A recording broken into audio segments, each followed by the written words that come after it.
Today I'm going to show you how to use the healing brush tool in Photopea step by step so you can remove blemishes, wrinkles, spots and small distractions with clean, professional looking results.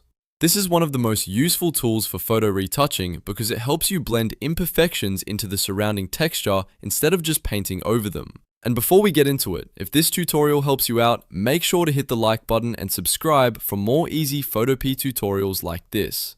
Alright, let's jump in. First, open your image inside Photopea and look over to the left toolbar. You're going to find the tool that looks like a little band-aid. If you click and hold on that icon, a small menu will appear with a few related tools. From that menu, choose the standard healing brush tool. For this tutorial, I want you to use the manual healing brush, not the spot healing brush, because the manual version gives you more control over exactly where the texture comes from. Now, before you start painting, here's a really important pro tip. Don't work directly on your original image if you can avoid it. If you make a mistake on the original layer, it can be harder to fix later. Instead, create a new blank layer by clicking the New Layer icon at the bottom of the Layers panel. This gives you a non-destructive workflow, which means your original photo stays safe while you make all your edits on top. After that, go up to the top options bar and look for the sample or source dropdown. Change it from current layer to current and below, or all layers if that option appears in your version. This tells Photopea to read from the image underneath while you paint on the new empty layer.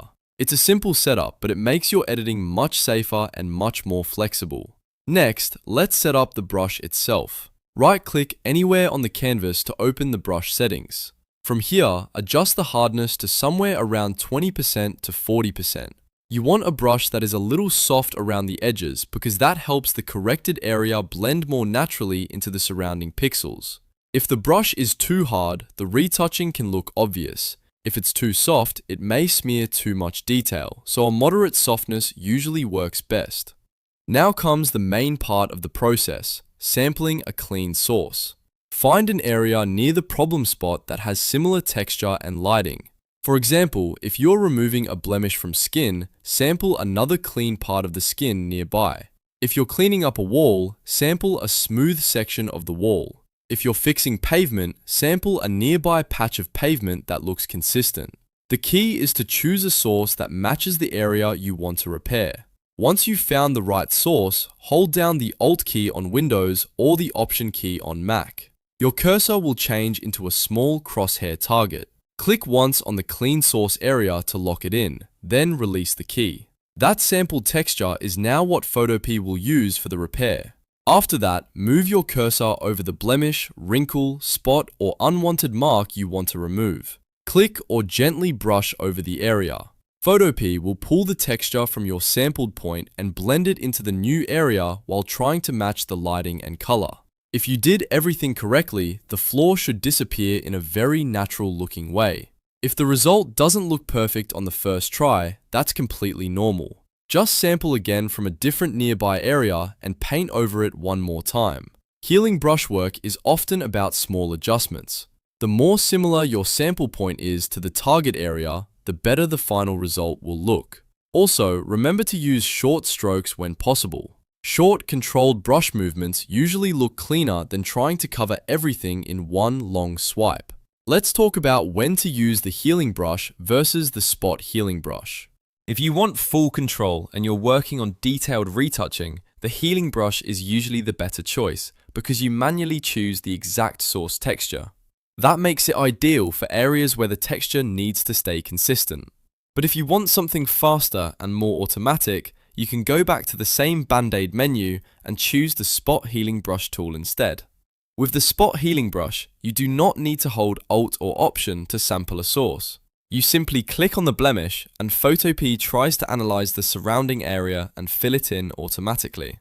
That can be very useful for quick fixes, but it's not always as accurate as the manual healing brush. So if you need precision, go with healing brush. If you need speed, try spot healing brush.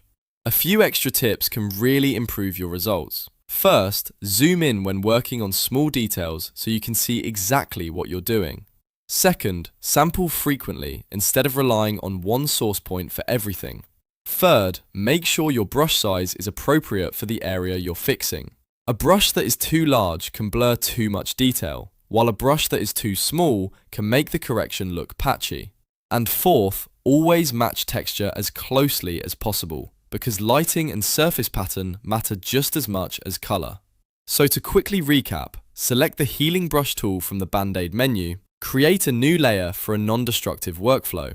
Set your sample source to current and below or all layers. Adjust your brush hardness.